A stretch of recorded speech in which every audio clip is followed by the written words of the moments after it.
Hello guys, ఈరోజు మన topic వచ్చేసి structure of C language. So మనకి స్ట్రక్చర్ ఆఫ్ సి లాంగ్వేజ్ ఈ టాపిక్ అనేది కంప్లీట్లీ లెజెండ్స్ కోసం అండి. లెజెండ్స్ అంటే మీకు ఆల్రెడీ అర్థమైపోయి ఉంటుంది. And night out batches, one day batting batches ఉంటారు కదా, అలాంటి వాళ్ళు కూడా చాలా ఈజీగా మార్క్స్ స్కోర్ చేయడానికి సింపుల్గా ఎలా రాయాలి అన్నది ఈ వీడియోలో అయితే ఎక్స్ప్లెయిన్ చేయాలనుకుంటున్నా. సో మనకి స్ట్రక్చర్ ఆఫ్ సి అనేది ఇంపార్టెంట్ క్వశ్చన్ అండి. 10 మార్క్స్కి అడిగే క్వశ్చన్ ఎగ్జామ్లో. సో మనకి first structure of C language అని అడిగాడు కాబట్టి మనం బేసిక్ స్ట్రక్చర్ని అయితే డ్రా చేసుకోవాలి. సో మనకి స్ట్రక్చర్ అనేది చాలా నీట్గా డ్రా చేసుకోవాలండి. మనం డ్రా చేసుకునే స్ట్రక్చర్ని బేస్ చేసుకునే మనకి మార్క్స్ అనేవి పడతా ఉంటాయి. సో ఫస్ట్ మనకి స్ట్రక్చర్ ఆఫ్ సి లాంగ్వేజ్లో ఫస్ట్ది ఏంటి, document section. So first one ఏంటి, document section. And next one వచ్చేసి link section. And next one వచ్చేసి definition section. And next one వచ్చేసి global declaration section. And next వచ్చేసి మెయిన్. ప్రోగ్రామ్ అనేది మనకి ఇక్కడ నుంచే స్టార్ట్ అవుతుంది. సో దాన్ని ఇండికేట్ చేయడానికి మెయిన్ బ్రాకెట్స్ అనేవి మనం ఎన్క్లోజ్ చేస్తాం. సో దాని తర్వాత ఇందులో మనకి 2 పార్ట్స్ ఉంటాయి. సో ఫస్ట్ పార్ట్ ఏంటి, declaration part. And next one వచ్చేసి ఏంటి, ఎగ్జిక్యూషన్ పార్ట్. సో ప్రాసెస్ అయిపోయింది. దాని తర్వాత అండ్ బ్రాకెట్స్. దాని తర్వాత మనకు ఉండేది సబ్ ప్రోగ్రామ్ సెక్షన్ అనేది ఉంటుందండి.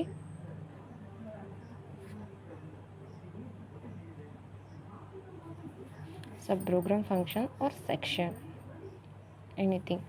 సో ఇందులో మనం డిఫరెంట్ కైండ్ ఆఫ్ ఫంక్షన్స్ అనేవి మనం ఇచ్చుకోవడానికి ఈ సబ్ ప్రోగ్రామ్ సెక్షన్ అనేది యూజ్ చేసుకుంటాం.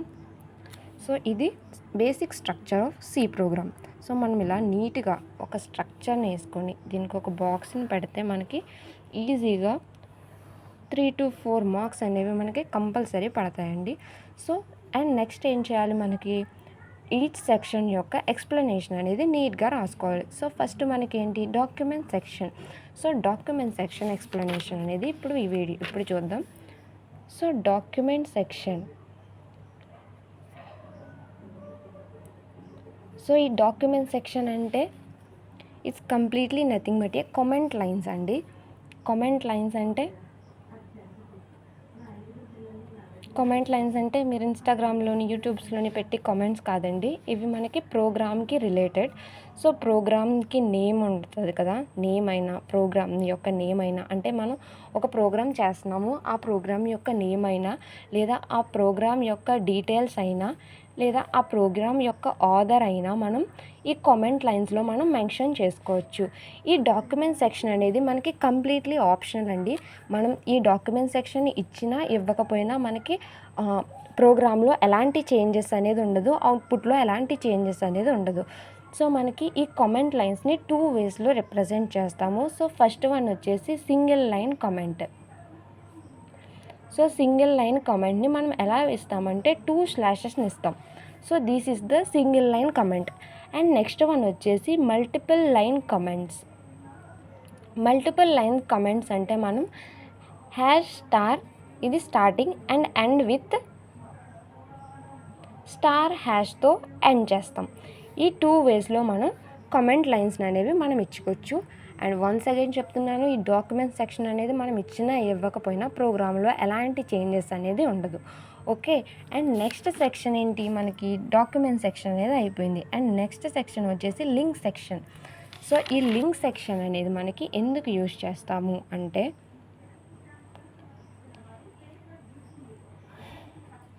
ఈ లింక్ సెక్షన్లో మనకి హెడర్ ఫైల్స్ అనేవి ఉంటాయండి. హెడర్ ఫైల్స్ అంటే ఏంటి, standard libraries std #include stdio.h and #include conio.h. So ఇవి మనకి ఎక్కడ ఉంటాయి అంటే ఈ లింక్ సెక్షన్లో ఈ హెడర్ ఫైల్స్ అనేవి మనకు ఉంటాయి. సో మనకి stdio.h అంటే ఏంటి, standard input output header file. conio.h అంటే ఏంటి, console input and output header file. So మనకి ఈ stdio.hని బేస్ చేసుకుంటే మనకి ఇందులో printf అండ్ scanf అన్న ఫంక్షన్స్ అనేవి మనకి stdio.hలో ఉంటాయండి.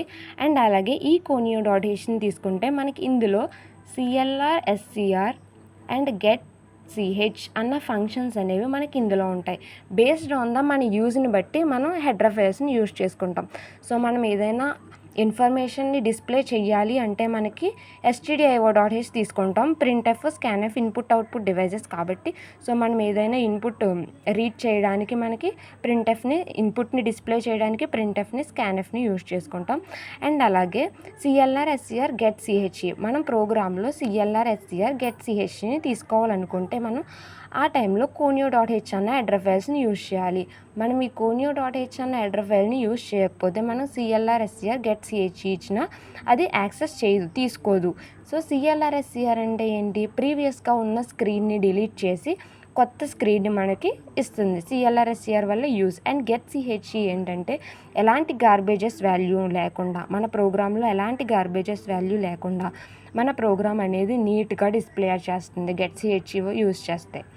సో అండ్ నెక్స్ట్ ఈ లింక్ సెక్షన్ అనేది మనకి కామెంట్ సెక్షన్లా కాదండి, ఇది మస్ట్ అండ్ షుడ్గా మన ప్రోగ్రాంలో హెడర్ ఫైల్స్ ఇవ్వకపోతే మనకి ప్రోగ్రామ్ మనం రాసినా సరే వేస్ట్. సో అందుకని ఇది మనం లింక్ సెక్షన్ని మస్ట్ అండ్ షుడ్గా తీసుకుంటాం. And next coming to the third one వచ్చేసి డెఫినేషన్ సెక్షన్. సో ఈ డెఫినేషన్ సెక్షన్ ఏంటంటే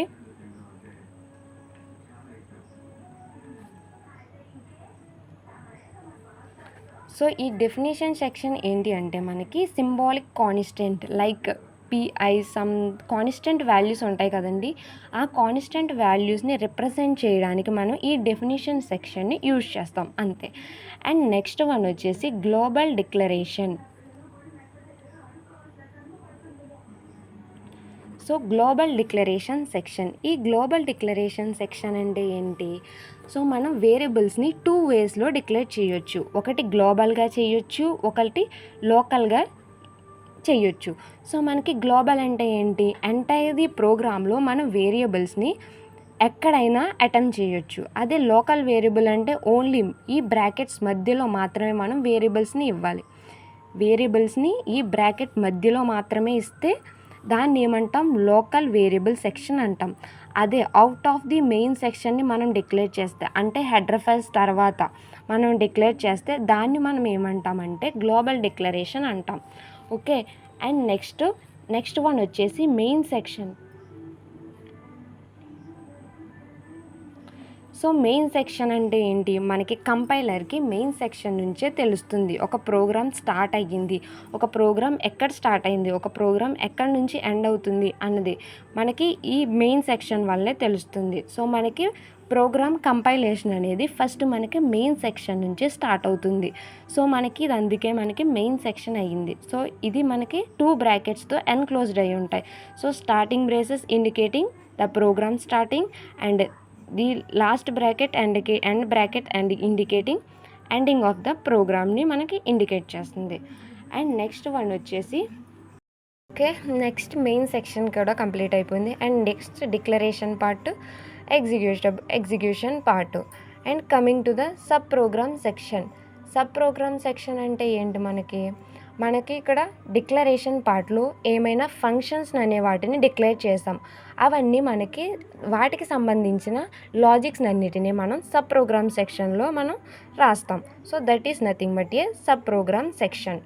so coming to the main సెక్షన్లో వచ్చేసమ్మా మనకి 2 టైప్స్ ఉంటాయి. సో 2 టైప్స్ ఏంటంటే ఇంట్ మెయిన్ అండ్ వాయిడ్ మెయిన్ అని 2 టైప్స్ ఉంటాయి మనకి. సో ఇంట్ మెయిన్ అంటే ఇట్ రిటర్న్స్ సంథింగ్ వాల్యూ. అంటే ఇంట్ అంటే మనకి ఒక వాల్యూని రిటర్న్ చేస్తుంది.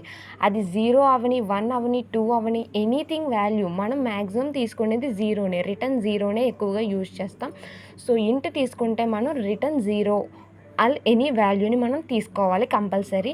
అయితే వర్డ్ అంటే నథింగ్. సో మనకి వర్డ్ తీసుకున్నప్పుడు ఇది ఎలాంటి వాల్యూస్ని రిటర్న్ చేయదు, మనం ఎలాంటి రిటర్న్ వాల్యూస్ని తీసుకోవాల్సిన అవసరం లేదు. So coming to the program, ఇప్పుడు మనం ఒక బేసిక్ ప్రోగ్రామ్ అనేది చూద్దామమ్మా. Example program. సో ఫస్ట్ మనకు వచ్చేసి ఏంటి, ఫస్ట్ సెక్షన్ ఏంటి మనకి, document section. So document section అన్నాం కదా, ఈ డాక్యుమెంట్ సెక్షన్లో మనం ఏం తీసుకుంటున్నాం, కామెంట్ లైన్స్ని తీసుకుంటున్నాం. సో కామెంట్ లైన్స్ అంటే ఈ కామెంట్ లైన్స్ అన్నవి ఆప్షనల్ అన్నాం. సో దానికోసం అని చెప్పేసి నేను జస్ట్ బేసిక్ రాసుకుంటున్నాను, ఫస్ట్ ప్రోగ్రామ్ అని తీసుకుంటున్నాను. ఇది నేను చేసే ఫస్ట్ ప్రోగ్రామ్, ఇది రాసే ఫస్ట్ ప్రోగ్రామ్. సో అందుకనే ఫస్ట్ ప్రోగ్రామ్ అని తీసుకున్నాను. దాని తర్వాత ఏంటి, లింక్ సెక్షన్. సో లింక్ సెక్షన్లో మనకి లింక్ సెక్షన్లో మనకి ఏముంటాయి, హెడర్ ఫైల్స్ అనేవి ఉంటాయి. సో ఆ హెడర్ ఫైల్స్ ఏంటి, #include stdio.h and #include conio.h అని ఈ 2 హెడర్ ఫైల్స్ని తీసుకున్నాను. సో దాని తర్వాత మనకేముంది, డెఫినిషన్ సెక్షన్. సో నేను ఇక్కడ ఎక్కడ కాన్స్టిట్యుయెన్సీ అనే దాన్ని తీసుకోవాలనుకోవట్లేదు. సో ఇప్పుడు నాకు ఈ డెఫినిషన్ సెక్షన్తో ఎలాంటి యూజు లేదు. గ్లోబల్ డిక్లరేషన్, ఇప్పుడు నేను ఎలాంటి వేరియబుల్స్ని డిక్లేర్ చేయను. సో అందుకని చెప్పేసి ఈ సెక్షన్ కూడా నేను స్కిప్ చేసుకుంటున్నాను. అండ్ నెక్స్ట్ వన్ వచ్చేసి మెయిన్. సో ప్రోగ్రామ్ అనేది మనకి మెయిన్ నుంచి స్టార్ట్ అవుతుంది కాబట్టి నేను void మెయిన్ అని తీసుకుంటున్నాను. So void main and program అనేది స్టార్ట్ అవ్వడానికి starting brackets, flower brackets start చేస్తాం. సో మనకి కంపైలేషన్ అనేది ఇక్కడ నుంచి స్టార్ట్ అవుతుంది. బ్రాకెట్స్ అనేవి ఎప్పుడైతే స్టార్ట్ అయ్యో కంపైలేషన్ అనేది మనకి అక్కడ నుంచి స్టార్ట్ అవుతుంది. సో మనకి నెక్స్ట్ ఏంటి, నేను నా నేమ్ని ప్రింట్ చేయాలనుకుంటున్నాను. ప్రింట్ఎఫ్లో మనకి ఏదైనా ఒక నేమ్ని ప్రింట్ చేయాలనుకుంటున్నాను. హలో వరల్డ్ అని చెప్పేసి తీసుకున్నాను. సో ఈ నేమ్ని ప్రింట్ చేయాలనుకుంటున్నాను. సో మనకి ఇదంతా ఏంటి, డిక్లరేషన్ పార్ట్. సో ఈ డిక్లరేషన్ పార్ట్లో నేను హలో వరల్డ్ అని డిక్లేర్ చేసుకున్నాను. ఇది ఏమవ్వాలి, నాకు ఎగ్జిక్యూట్ అవ్వి అవుట్పుట్ అనేది డిస్ప్లే చేయాలి. సో ఎండ్ బ్రాకెట్తో ఎండ్ చేసేస్తాం. మన ప్రోగ్రామ్ అనేది ఏంటి, జస్ట్ ఈ హలో వరల్డ్ని మనకి అవుట్పుట్లో డిస్ప్లే చేయడమే మనకి. సో నేను అందుకని చెప్పేసి ఈ ప్రోగ్రామ్ని ఇక్కడితో ఎండ్ చేసేసాను. సో ఎండ్ చేసేసిన తర్వాత నేను ఇక్కడ stdio.h తీసుకున్నాను. సో stdio.h మనకి ఏం ఫంక్షన్స్ ఉంటాయి, stdio.h హెడర్ ఫైల్స్లో printf, scanf ఉంటుంది. సో అండ్ conio.hలో ఏముంటుందని చెప్పుకున్నాము, getCHCLRSCR ఉంటుందని చెప్పుకున్నాం. సో ఈ getCHCLRSCRని నేను ఈ ప్రోగ్రాంలో ఎక్కడైనా తీసుకోవచ్చు. ఈ getch ఇక్కడ తీసుకున్నా తీసుకోకపోయినా పర్లేదు. ఒకవేళ తీసుకుంటే ఎలాంటి గార్బేజెస్ వాల్యూస్ లేకుండా డిస్ప్లే చేస్తుంది. లేదు అవసరం లేదు అనుకుంటే ఈ రెండింటిని మీరు స్కిప్ చేసుకున్నా okay. This is the all about structure of C program. So thanks for watching.